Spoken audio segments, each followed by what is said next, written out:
Taste the Daily. விருது பெற்ற எழுத்தாளர்களுக்கு வீடு ஒதுக்கீடு செய்துவிட்டு அதை ரத்து செய்த ஸ்டாலின் அரசுக்கு சென்னை உயர்நீதிமன்றம் கடும் கண்டனம் தெரிவித்துள்ளது. ஞானபீடம் சாகித்ய அகாடமி விருது பெற்ற தமிழ் எழுத்தாளர்களுக்கு கடந்த 2022ஆம் ஆண்டு கனவு இல்ல திட்டத்தை விளம்பர மாடல் ஸ்டாலின் அறிவித்தார்.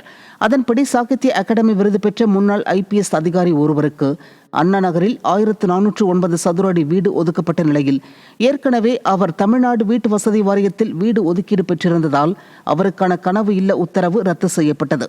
அதை எதிர்த்து சென்னை உயர்நீதிமன்றத்தில் தொடரப்பட்ட வழக்கை விசாரித்த நீதிபதி, அரசே வீடு ஒதுக்கீடு செய்து அதை ரத்து செய்தது உயரிய விருது பெற்றவர்களை அவமதிக்கும் செயல் என்றும் துரதிர்ஷ்டவசமானது என்றும் கண்டனம் தெரிவித்து விசாரணையை ஜூலை 9ஆம் தேதிக்கு ஒத்திவைத்தார்.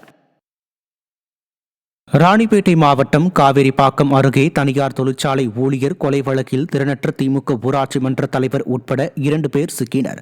பானாவரம் அண்ணாநகர் பகுதியைச் சேர்ந்த பாலகிருஷ்ணன் என்பவர் கடந்த ஜூன் 21ஆம் தேதி இருசக்கர வாகனத்தில் வீட்டிற்கு சென்றபோது மர்ம நபர்கள் அவரை வழிமறித்து சரமாரியாக வெட்டி கொன்றனர். முன்விரோதம் காரணமாக நடந்த இந்த கொலை வழக்கில் ஏற்கனவே முருகேசன், மோகன், யுவராஜ், சங்கீதா ஆகிய 4 பேர் சிக்கினர். இந்நிலையில் இந்த கொலை வழக்கில் தொடர்புடைய திமுகவின் போலிப்பாக்கம் ஊராட்சி மன்ற தலைவர் கார்த்தி மற்றும் ஆந்திர மாநிலத்தைச் சேர்ந்த அரவிந்த் என்ற அப்பு ஆகிய இருவரும் சிக்கினர். திறனற்ற ஸ்டாலின் ஆட்சியில் அதிகார திமிரில் திமுக நிர்வாகிகள் தொடர்ந்து குற்ற சம்பவங்களில் ஈடுபட்டு வருவது தொடர்கதையாகி வருவதாக பொதுமக்கள் குற்றம் சாட்டியுள்ளனர்.